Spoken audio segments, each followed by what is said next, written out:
time. There it goes.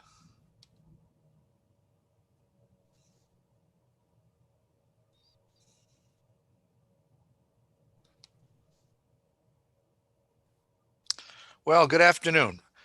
This is Valley live and online. I'm Rabbi Feinstein, and it's my joy to welcome you to Wednesday afternoon lunch and learn. I hope everybody's taking very, very good care of themselves during the course of all of these very, very interesting days. Today is Chol HaMoed Sukkot. Beautiful holiday of Sukkot is being celebrated all over the world. Fortunately, in so many places, people are locked down, but it is a beautiful, wonderful holiday, and I'm really glad that we could be together today. Because it's Sukkot, and we've been doing the book of Psalms, there is a custom to recite a very special service during the mornings of Sukkot, as we do for all of the festivals. And this very special service is called Hallel. Hallel is a series of Psalms, and this series of Psalms goes from Psalm 113 through Psalm 118. So it's 6 Psalms, 13, 14, 15, 16, 17, 18. And they all deal with the experience of being rescued. Most scholars believe that the origins of this particular liturgical practice, this prayer practice, the origins of it were that this was what was said during the Passover sacrifice. This is the Egyptian Hallel. And while the sacrifice was being offered in the Holy Temple of Jerusalem, in the first temple before the first exile, these are the 6 Psalms that the Levites, the attendants of the synagogue, would sing as a celebration of the rescue of the Israelite people from bondage in Egypt. And you'll see that the theme of these Psalms all has to do with rescue, collective rescue and personal rescue.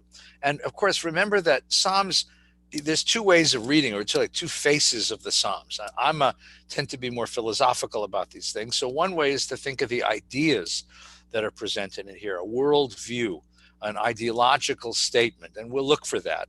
Think of that as the sort of spine, the backbone of the Psalm. But the flesh and blood of the Psalm is poetry. And poetry deals not so much with ideas as with feelings, with passions. And if you've ever had the experience of being rescued, I imagine that all of us have had this experience at one time or another in life. Either you had some sort of illness, or someone you love has had some sort of illness, and the illness was precarious and difficult. And there's that terrible sense of why is this happening to me? And how can this be happening to me? And the terrible sense of the fragility of life. And then suddenly, or not suddenly, it's sometime during the course of that, something changes and you are rescued from that experience. It changes the whole world. It sort of changes you from the inside out. Your heart beats differently, you breathe differently, you experience the world differently. And there's an impulse, a reflex. All of us have this. Even people who aren't believers in any sense have this: take a deep breath and say, thank God. Even if it's just a colloquialism, thank God, the point of it is that we all have this profound reflex to say thank you, to give gratitude, and a profound reflex that something more at stake. There was something more at stake in my rescue than simply my own good or bad luck. That somehow I was drawn out of this moment of danger, and that's the sort of feeling that goes along with these wonderful Psalms. Even if you've ever been sick and got over the sickness, if you've ever been in an accident and walked away from it, if you ever narrowly avoided danger, you have this tremendous sense. Sometimes you didn't even know you were in the danger and you walk away from it. And when you look back, you say, oh my God, what could have happened? What could have been? That sense of rescue is the real deep theme, the feeling theme, the ethos, or rather the pathos of these wonderful Psalms. And now, of course, these are Psalms written during the first temple period, King David and his followers, and that generation. And they embrace a theology which we might have some difficulty with, because it raises so many difficult questions, which is a theology which understands that God is in charge of everything. So if I've been rescued, it was God's will. Now, it's interesting because it doesn't say the opposite, which is if I got into trouble, it was God's will. But it looks at this idea of saying, thank God I got rescued. And these rescue Psalms were put together in a block. They're Psalms, in consecutive Psalms in the book of Psalms. They're put together in a block. And we recite them on all of the festivals. We recite them on Passover, on Shavuot, and on Sukkot, because these three festivals, they're harvest festivals, but more than that, they are festivals that carry the historical meaning, the historical expression of the first great generation of the Jewish people, the Exodus from Egypt, the covenant of Mount Sinai, and our wandering in the desert. The Passover is our Exodus, and Shavuot is our covenant at Mount Sinai, and Sukkot, the holiday we're in now, is a holiday of wandering in the desert. And all three of them have a sense of the precariousness, the vulnerability, the tentativeness, the fragility of being a human being, and the remarkable feeling of having overcome that, having built a life of meaning despite the vulnerability of being a human being. So Passover is obviously the quintessential holiday of rescue. And the moment that is the quintessential moment, of course, is the moment at the Red Sea. All right, if you haven't read the book, you've certainly seen the movie, right? We stood there at the bounds of the Red Sea. Pharaoh is chasing us from behind. Certain death is coming to get us. Pharaoh behind us, the sea in front of us. We're trapped. We scream to Moses, And it's interesting, by the way, because in the 15th chapter of the book of Exodus, the Jews, when we scream, we have a remarkable ability to be cynical. I mean, the sarcasm and the cynicism is growing. The people say there weren't enough graves in Egypt. You brought us out here to bury us here. Jews get very articulate when they fetch. I don't know if you know this about us. So and then Moses says, of course, watch the salvation of God.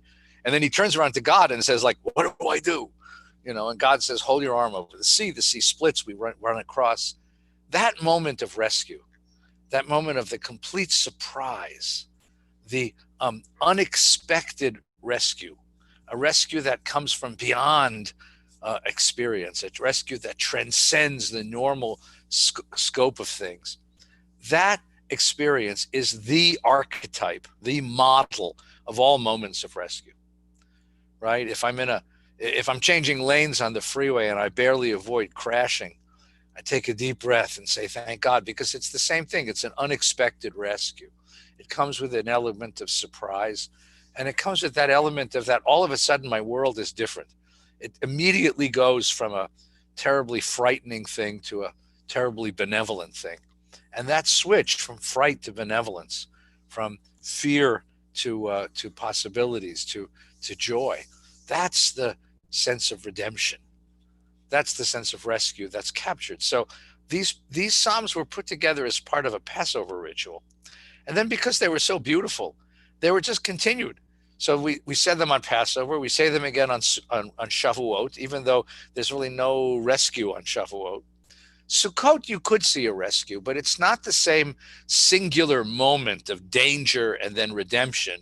It's really a more sustained sense of rescue. We're in the desert. The desert is a forbidding place, a difficult place to be, and God provides for us. God helps us. We are brought across the desert and sheltered by God himself and fed by God. And that's the sort of sense of the vulnerability of the human condition. Of course, one of the mitzvot, one of the commandments, the practices of this holiday is to leave your home and go outside and live in a sukkah. Now, a sukkah is a hut with a thatched roof. It's a leafy roof, and it has flimsy walls, and it can't be too permanent, and it can't be bolted down.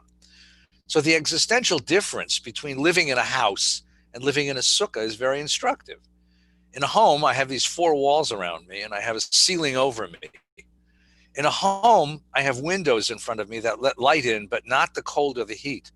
In a home, I am protected from the world outside. I can begin to imagine that I am the master of my own existence. I am the master of the conditions of my own life, because if it's hot outside, I flip on the air conditioning. If it's cold outside, I'll turn on the heat. If it's dark outside, I'll turn on a light. I control the environment within this house, and the house protects me from the exigencies of the environment outside. But in a sukkah, if it's cold outside, it's going to be cold in the sukkah. And if the sun shines outside, it's going to shine on you. And if it's windy, it'll blow on you. There's nothing protected you from the world outside. The sukkah outside and inside doesn't provide protection.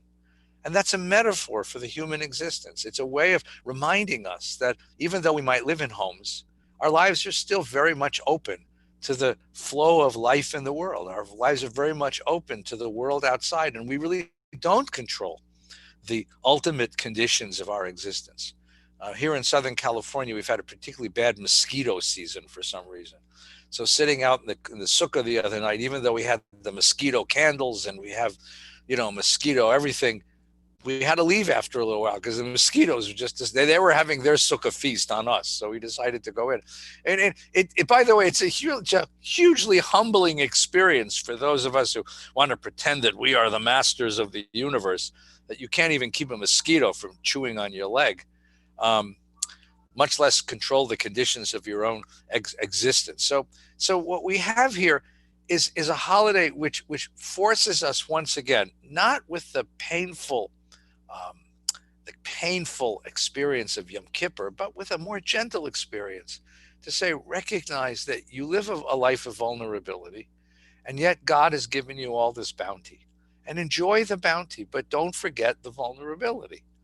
And that's the gift, that's the sort of rescue, that's the rescue thesis of Sukkot.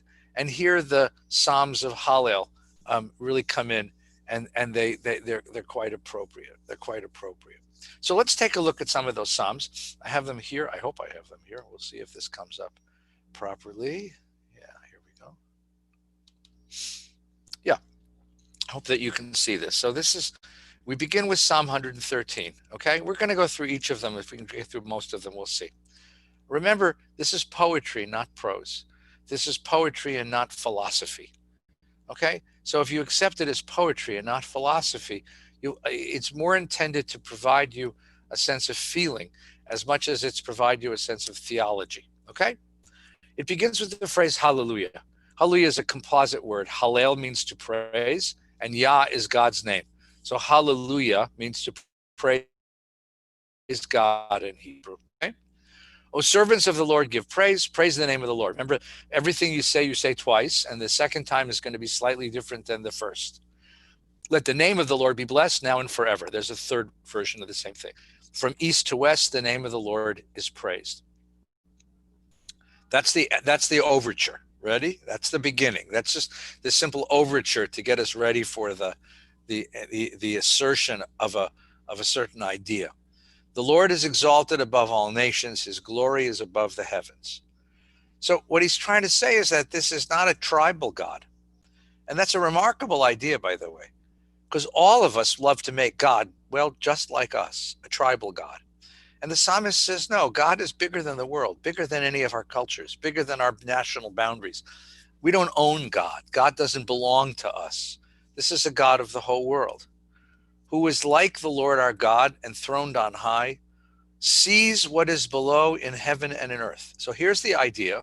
You have a God who inhabits all of reality and is watching, is involved in the life of his creatures, is involved in our lives, is somehow implicated in our own destinies. And now, what's the major implications of that? Well, the major implication of this, if there is a God who is involved in the destiny of humanity, then history becomes, well, we'll call it plastic. Plastic means it's malleable. It can change. It's not fixed.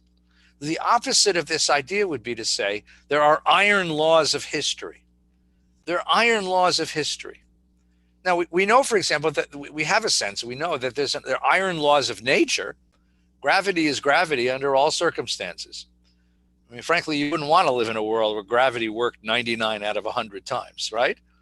Gravity is gravity. Now, the Bible believes in miracles. We who live in a scientific world have a hard time with that, because we have a sense that the cosmos runs by a set of physical laws, and those physical laws are ubiquitous, and they're everywhere, and they're perpetual. There's no exceptions. But when you talk about history, can you say the same thing about history? But here you have a different idea. You have the idea that while there may be patterns in history, you have a God. And because you have a God in history, you have the possibility of things changing, of things not being fixed, not being the way they always were. In fact, you have the possibility of real revolution because there's a God who is watching human history and implicated in human history. So here's the next idea. He raises the poor from the dust, lifts the needy from the refuse. So you imagine it's sort of a circle, right?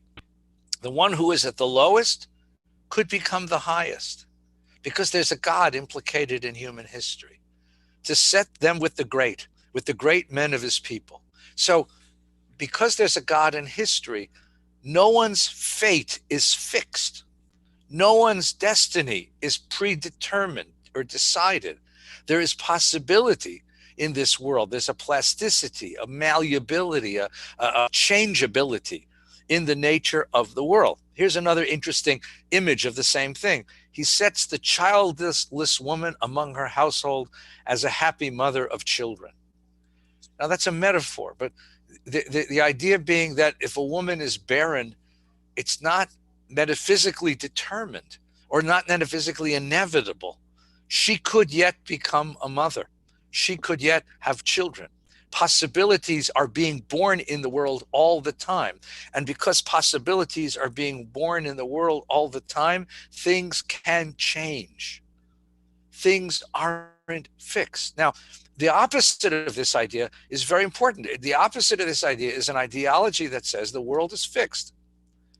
That social status, for example, is fixed. Kings will be kings, and nobles will be nobles, and soldiers will be soldiers, and burghers will be burghers, and serfs will be serfs, and slaves will be slaves, and there's no changing it because it's metaphysically determined. That idea of a metaphysically that is built into the structure of the universe is a social structure, and that nothing can ever change it, is belied by the whole idea of the Exodus from Egypt. Because what happened in the Exodus from Egypt? The most powerful king in the world was humbled, and the most humble people in the world were exalted, were lifted up. And so the psalmist is going to help us understand that that's what's happening here. That what happens is we are living in a world where things can rapidly change. And that's the whole ideology of rescue, and it's a whole ideology of historical change. Now, we might have a hard time, when many of us do, of course, because of the experiences of the 20th century, both science that changes our way of looking at our reality, and catastrophes like the Holocaust, of imagining a God of history. But the psalmist doesn't have any difficulty with this.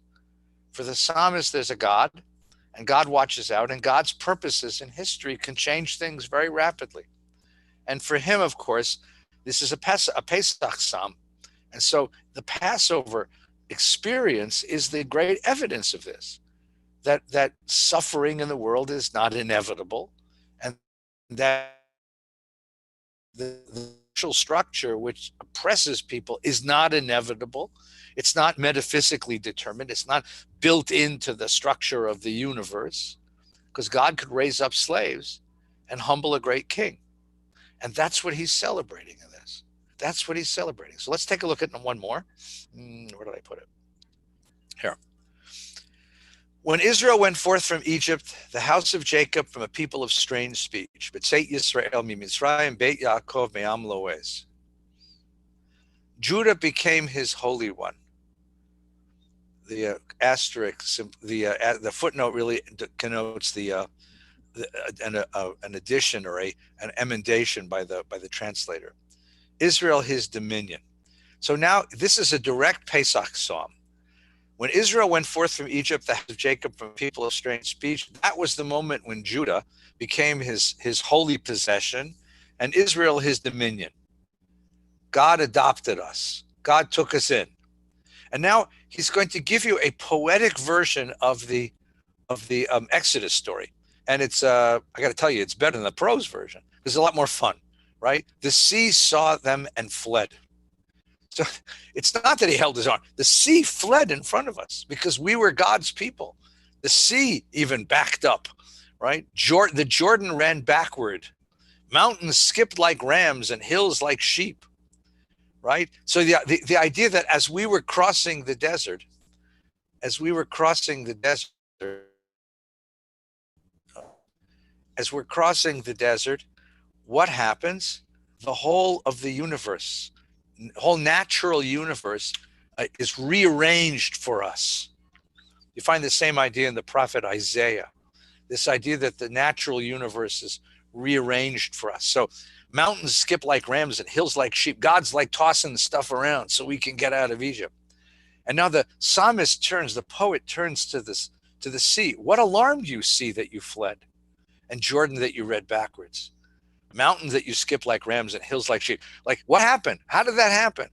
And now he gives you the answer. Tremble, O earth, at the presence of the Lord, at the presence of the God of Jacob, who turned the rock into a pool of water and the flinty rock into a fountain. So here's the same basic idea, that in the presence of a God, nothing is stable. Even nature itself is altered, is changed, because God's will is active in the world. Let's take just a moment and breathe. Give everybody a breath, and welcome everybody who's with us on Zoom. It's great to see you all. Thanks for joining. Any questions, comments, counter sermons? Everybody take a minute and breathe.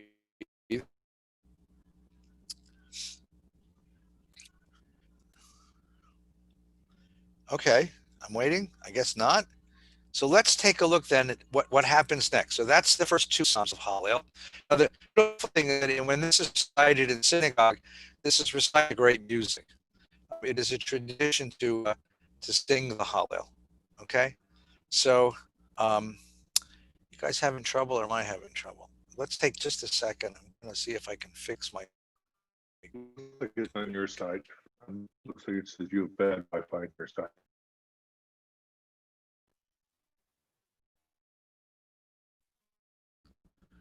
I think that might fix it. I hope that fixed it.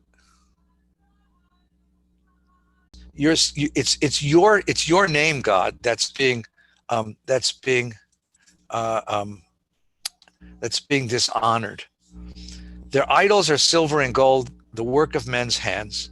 They have mouths but cannot speak, and eyes but cannot see. So the gods of the peoples who accuse our God of being impotent, of being unable to protect his people. But those gods are really the impotent ones. So you have an interesting theological problem here. It's actually a problem of cognitive dissonance. If I think of myself as a child of the, if I think of myself as a people that is the child of God, a people that is the chosen of God, a people that is under the protection of God. I keep having this problem with my internet. And then the nations of the earth say, well, how can your God be powerful if your God had allowed you to go into exile? If your God has allowed you to be defeated? If your God had allowed your temple to be destroyed? And so the psalmist responds and says, God, you got to do something, because these peoples worship gods who aren't gods. They worship, the things that they worship are finite, right? They have mouths that cannot speak and eyes but cannot see. They have ears and cannot hear and noses cannot smell. They have hands but cannot touch and feet that cannot walk. They have no sound in their throats. These are the idols of the peoples that conquered us. Those who fashion them, all who trust in them, shall become like them. When you worship something finite, you become the God that you worship. If you worship something that's handmade, you become that. You shrink your world to accommodate the God that you worship. And so he says, trust in God, Israel, even though you're in a position of political impotence at this moment. Trust that God is not going to allow this drama to play out without a moment of redemption. Trust that somehow redemption will come now in the same way that it came back in Egypt. So Israel, trust in the Lord. He is the help and shield. House of Aaron, trust in God. He is their help and shield. Those who fear the Lord, trust. He is their help. The Lord is mindful of us. He will bless us. He will bless us all. May the Lord increase your numbers. So this is a psalm, a third one, which takes into consideration the experience of that generation of exile, and says, if we're singing songs of redemption, if we're singing songs of glory to a God who redeemed us from Egypt, where is that God now? And the answer is trust that the drama isn't finished yet, that this is only act one of a drama that will be finished. And one day that this God will be justified and you will see. And that's the the plea of the psalmist to his people. May you be blessed by the Lord, maker of heaven and earth. The heavens belong to the Lord, but the earth he gave to man. And then he turns to God and says, you got to do something, because the dead cannot praise the Lord, nor any who go down in silence, but we will bless the Lord. So if you allow us to die as a people, there'll be nobody to bless you in the world. And so at the beginning of the psalm, he's asking God to redeem us. And at the end of the psalm, he's asking God to redeem us. And in the middle of the psalm, he's turning to his people and he's saying to them, I want you to remember that you're living in a world where a God is active and implicated and invested in your history. And that's the source of any hope that you're ever going to have, that redemption might yet one day come. Now, again, as a 20th century person, I can feel the feelings of the psalmist. I can engage the pathos of the psalmist, because I think we've all had moments of being rescued. We've all had moments of redemption. The problem is that the theology becomes much more difficult, because, and even here you can see the difficulty is, because the question is, if God has the power to redeem, then why did God allow us to get into trouble in the first place? And that becomes a difficult question of justifying the justice of God in the world. So I feel somewhat removed from these Psalms because of my 20th century point, or 21st century point of view. But I can certainly get into the passion of the thing. I can certainly feel the passion. Let's do one more, and then we'll call an afternoon. Again, I apologize for the computer difficulties which we all seem to be having tonight. He begins Psalm 116, Lord, that kind of redemption. Now, it could be King David, or it could be the psalmist, a poet, an unnamed poet, or it could be that he's offering this to all of us, right? A guy who says, I want you to come into my world, and I want you to live in my world for a minute and look through my eyes. And I want you to imagine what it would be like to live in a world where I can say, there's a God in my life, and when I pray to that God, when I open my heart, I feel like God is hearing me. When I open my heart and pray, I can feel that God is listening to me. The bonds of death encompassed me. The torments of Sheol overtook me. Sheol is the Bible's name for the place you go after you die. It's not hell and it's not heaven, because it has no judgment. It's not a bad place or a good place. It's just a place. I like to think of it as a dentist waiting room, right? You go there and you spend eternity in that room reading old magazines. The bonds of death encompassed me. The torments of Sheol, of death, once again, overtook me. I came upon trouble and sorrow, and I invoked the name of the Lord. God saved my life, he says. And now he's giving testimony. This is witness. God is gracious and beneficent. The Lord is compassionate. The Lord protects the simple. That, by the way, is one of the great lines of the book of Psalms. Shomer Pitaim Adonai. God watches out over fools. God watches out over idiots.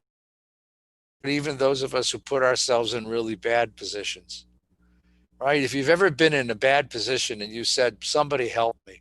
I know I don't deserve it, but somebody help me. That's the pathos of that feeling. I was brought low and he saved me. But at rest once again, O my soul, for the Lord has been good to you. You have delivered me from death. And that's his next statement. Oops, sorry. My eyes from tears. Turns out that the Lord God can rescue King David, but the Lord God can't rescue us from bad internet connections, right? I think that's what we've just demonstrated. So once again, I apologize for the problems. I don't know what's going on today, but it's one of these. Let's just finish this one psalm, and then and I apologize for the back and forth. I don't know what's going on, but there's issues with our computers. This is a psalm. This particular one is a beautiful psalm of a person who's been rescued and who looks around him and says, I didn't do this myself. I didn't accomplish this myself. This wasn't my own doing. I got myself into trouble. That I did. But getting out of trouble, I know that there was something more involved, that something more was involved. And because there was something more involved, I come out of that experience with a sense of gratitude. And I come out of the experience owing something, right? I will pay my vows to the Lord in the presence of his people. I owe the world something. I owe God something. I owe something back. I think that's one of the most remarkable feelings of a person who's been through danger and got rescued. This notion that I owe something back. I need to give something back to the world. That the way that I compensate the forces that save me, or the way that I consecrate this experience of having been saved, by not just a simple experience of I was in danger and I'm okay now, but the way to really make it a sacred experience is to give something back. And so he says, I'm going to pay my vows and I'm going to do it completely and I'm going to do it in person. And so you have a personality here.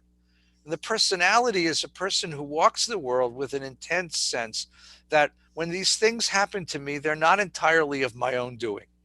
That um, my good fortune in getting rescued, that my good fortune in finding redemption is not entirely of my own making. That somehow, he's talking about a God that is present to him. But even if you don't put it quite so theologically, that just to understand that it's not of all my doing. It's not my own brilliance, it's my own strategy, it's my own strength, it's my own capacity, but that I was given the gift of redemption. That redemption is a gift. And that for that, what he comes out with is not the arrogance of a person who thinks he accomplished this on his own, but a deep sense of humility, a deep sense of gratitude, and a deep sense of owing something, that I owe something. Heschel has a wonderful statement in his famous philosophical book, God in Search of Man. He says, religion begins with a sense that something is being asked of us. That something is being asked of me. The universe that rescued me, that protected me, that gave me life, that brought me back to life after this experience of catastrophe. This universe asks for something back. It asks for an act of service, an act of giving, an act of generosity. And that generosity flows from his sense of humility and his sense of gratitude. Let's stop there. I think that's enough for one whole day. Any questions, comments, counter sermons, suggestions? Stanley, you got something to say? Well, I was going to say, going back to the hills, skip like rams, and this type of poetry metaphor, it could be, and it often does, that the world seems that way. That my world seems like it, is not what it is normally. So, I have this feeling that there's something more to life than just what I see. Uh, I Yeah. think, And there's some days when you have it. You ever have one of these yeah, days when all the lights turn green at the right moment? right. Right? When the line at the bank is short, when the checker says, "Oh, I'll take the next customer over here," and you walk. I mean, there's some days like this, and you say to yourself, like, "I don't know why the universe is smiling at me today, but Right. it certainly is smiling at me today." Right? There's a That's what beautiful makes it, statement in the there's a beautiful statement in the Talmud that says a person should see himself every day as if it were the day of his wedding. uh, Right? Because on the day of your wedding, everything's great. Everything falls into place. Everything's right. Right? And if you were to walk the world with a sense of joy, humility, gratitude, and owing something back like right, that, right? That you'd be a very right. different kind of human being. Most of us don't. I don't know about you. No, you may be better than me. I'm sure you are, because most of us, most Jews especially, but most of us have this like fetch. Like before anything's happened, there's already a fetch. It's a famous Jewish joke. The telegram says, "Start worrying, details will follow."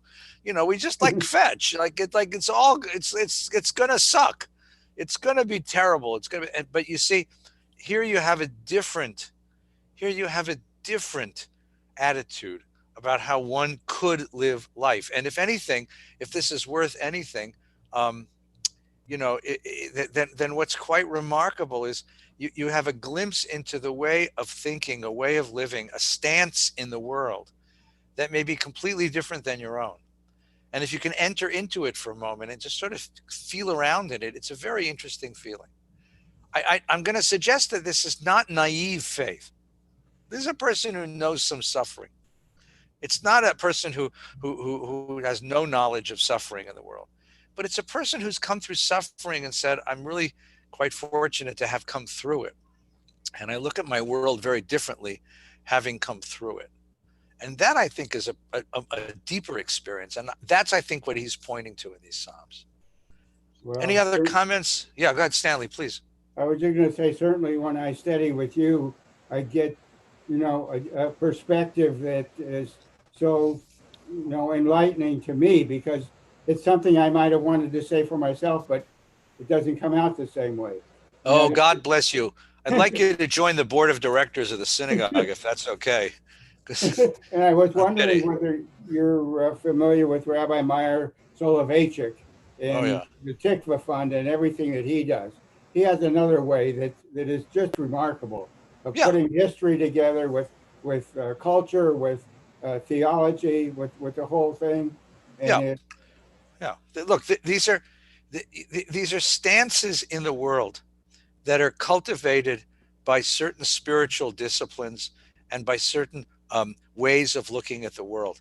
And that way, the way of looking at the world, the attitude changes. And when attitude changes, you live in a different world. You live in an absolutely different world. And I think it's very important. David, you there? Yes. Got a quick question for you. Please. Hi. Good to see you. Good to see you too. How are all the women in your life? They're okay? They're all fine. Whether I survive it or not, we'll see. But they're fine. You're a strong guy. Send my love, please. Go ahead, please. Thank you. In the second Psalm you read, on the bottom, I think it was 116, although I may not have the number right, it referenced the woman who has no children will have children. And capitalization is arbitrary. Is there another way of interpreting that where that would be Rebecca or Sarah, a direct reference? Well, first of all, thank you for that. That's wonderful. You find, I think, multiple expressions of this idea that a situation which seemed hopeless ended up giving birth to hope. Okay, we didn't do the next psalm, but at the next psalm, there's a beautiful statement. Even masu habonim hayta l'rosh pina. The stone that was rejected by the builders comes to become the cornerstone of the building, right? So in all of these cases, they're trying to find expressions, very earthy expressions, very worldly expressions, for this idea that things could change rapidly. Right? The woman who thinks she can never have kids, all of a sudden, bang, she's having kids. The guy who's poor and living on the dung heap is raised up to become king of the land, right? The stone that was rejected becomes the cornerstone which supports the whole building. There are possibilities built into the world, and sometimes we are blind to those possibilities, but we have to have some faith that those possibilities are there waiting for us if we have the patience and the faith and the strength and the wisdom and the wherewithal to find them. That's what it's talking about. Now, can you apply that to specific cases, Rebecca? Yes. First of all, because that's one of the classic motifs in world literature and in biblical literature. The barren woman who gives birth to the miracle child, right? Sarah has trouble giving birth, and Rebecca has trouble giving birth, and Rachel has a lot of trouble giving birth, and the mother of Samson has trouble giving birth, and the mother of Samuel has trouble giving birth. Like everybody's mom has trouble giving birth. And the reason for that in the Bible is because that's a classic motif, because then you say the child that is born of a miracle. Now, the truth of the matter is every child is born of a miracle. Right? Every child is a miracle. Every child is a gift to the world. But this is a mythical way of trying to express that. And that's the metaphor that he uses in the poem. And you caught it, which is really good. Thank you. You caught it. Yeah, Bert. To elaborate on my interpretation of what David said, you said, I think there's a deep difference between the metaphor of the stone. The stone is a physical thing, it's very generic, it doesn't apply to me personally, but the birth, it's very individual. And if it applies in that case, then it could apply in many cases for me or my wife or my. So you see what I mean about the difference between one being a personal Yeah. situation is a sort of a generic, maybe even a cultural situation.